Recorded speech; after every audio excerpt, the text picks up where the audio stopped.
चलिए ब्रेक के बाद एक बार फिर से आपका स्वागत है। आप देख रहे हैं टैक्स गुरु और हमारे साथ हैं जाने माने टैक्स एक्सपर्ट शरद कोहली सर।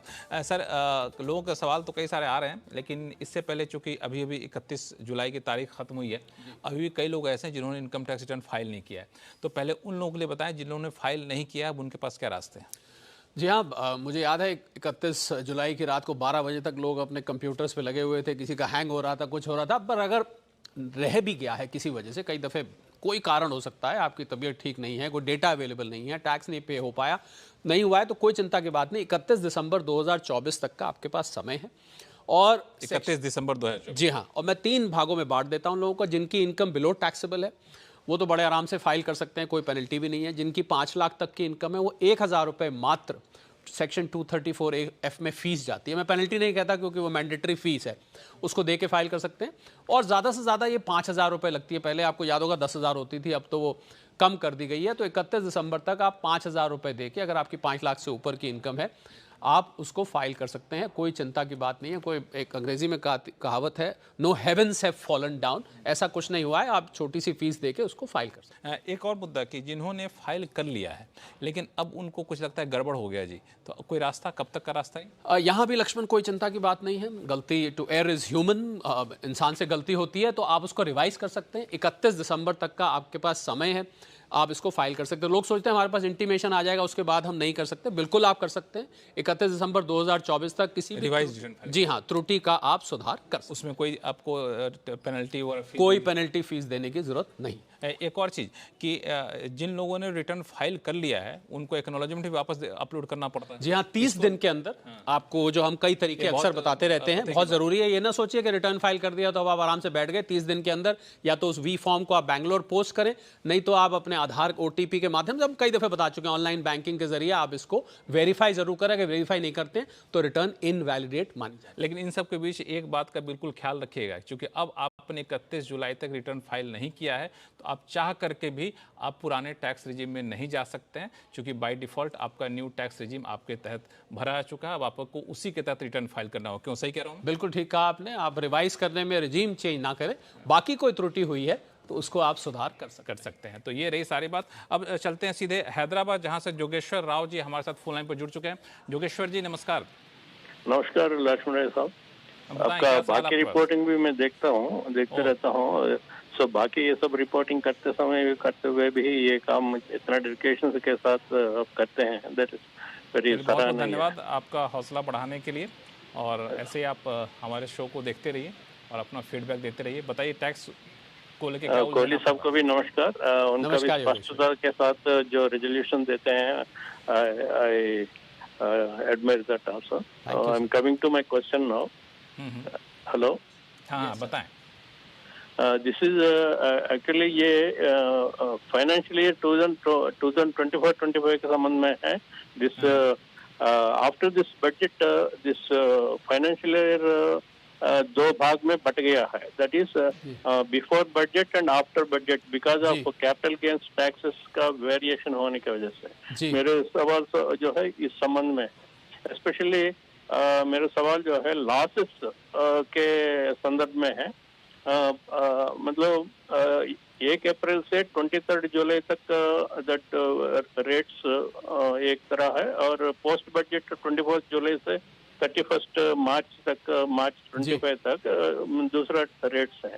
तो मेरा सवाल ये है कि अगर ये प्री बजट सेशन में लॉसेस के साथ एंड अप हुआ है वो session, and post budget session में मैं कुछ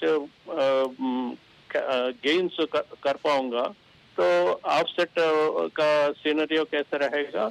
और दी फर्स्ट हाफ में, that is pre budget session में, मैं कैपिटल गेन्स के साथ एंड अप हुआ है, एंड सेकंड सेशन में मैं लॉसेस के साथ एंड करता हूँ।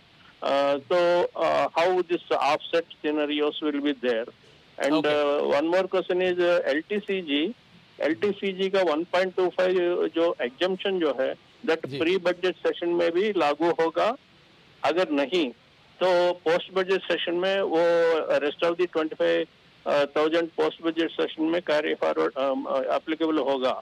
And the last question is, बहुत ही बेहतरीन सवाल है आपके पास और इन सभी सवालों का जवाब देंगे कोहली साहब। बहुत बढ़िया। देखिए योगेश्वर जी ने बहुत अच्छी बात पूछी, इन्होंने प्री बजट पोस्ट बजट बना दिया। अगर अच्छी बात है, इन्होंने कही कि ये साल दो में स्प्लिट हो गया है।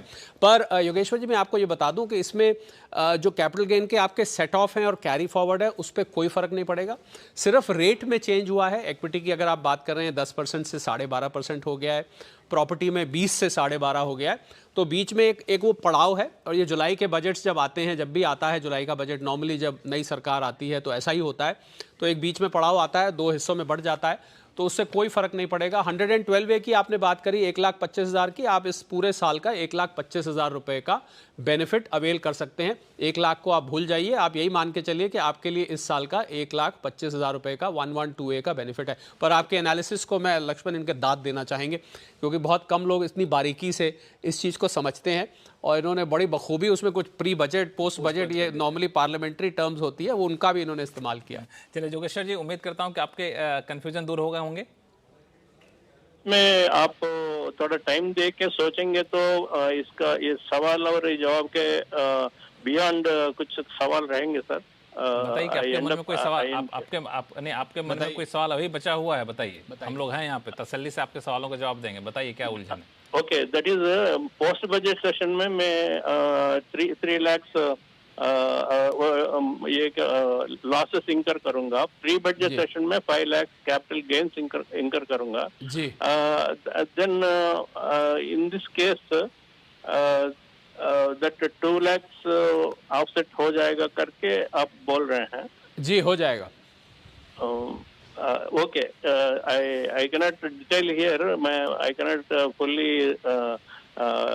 explain my mind here, but some complications दिख रहा है मुझे। नहीं, मैं ये कहूँगा जोगेश्वर जी कि इन्होंने जैसा बताया उसको मानिए और आप उसको कैलकुलेट करिए।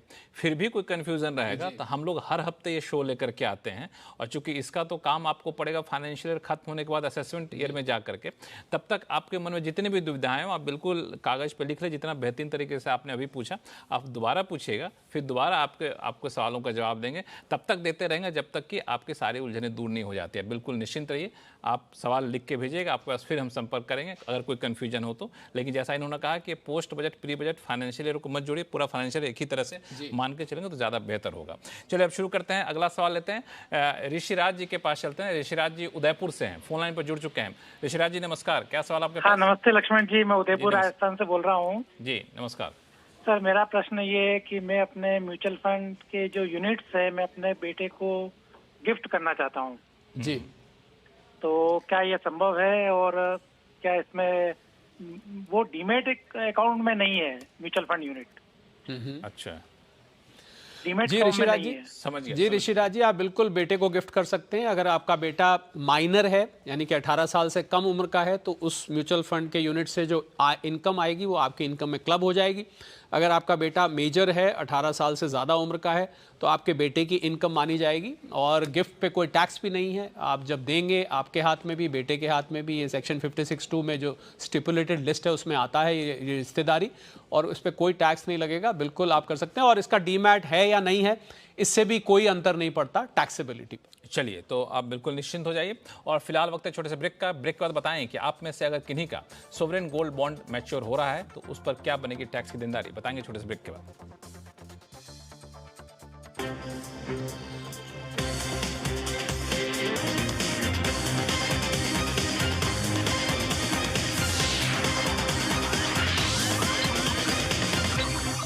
जाओ सुशीला और भरने दो अजय सिंघानिया को तुम्हारी मांग में सिंदूर। तुम्हारे बाप ने 5 लाख में खरीद लिया हमारे प्यार को सुशीला। तुम्हारे प्यार की कीमत अगर 5 लाख ही थी तो तुम मनी कंट्रोल से पर्सनल लोन ले लेते ऑनलाइन बस चंद मिनटों में। क्या सही सुना, मनी कंट्रोल पे अब मिलता है personal loan. Download the app now. Market Gurukul के एक्सक्लूसिव वेबिनार में दिग्गज एक्सपर्ट से सरल भाषा में ट्रेडिंग और इन्वेस्टमेंट सीखने के लिए अभी रजिस्टर करें। एक ट्रेडर या एक इन्वेस्टर को एसेट एलोकेशन की साइंस समझना बेहद जरूरी है ताकि वो मार्केट वॉलेटिलिटी का फायदा ले और अपने लिए एक पोर्टफोलियो क्रिएट कर सके। एसेट एलोकेशन की मैथ मैं आपको समझाऊंगा और कई सारी और इंपॉर्टेंट टॉपिक्स भी कवर करूंगा। 1 करोड़ का पोर्टफोलियो कैसे बनाया जाए, फाइनेंशियल रिस्क मैनेजमेंट कैसे होती है और स्टार्टिंग अर्ली के क्या क्या बेनिफिट्स हैं। जुड़िए हमारे साथ 31 अगस्त और 1 सितंबर को मार्केट गुरुकुल में।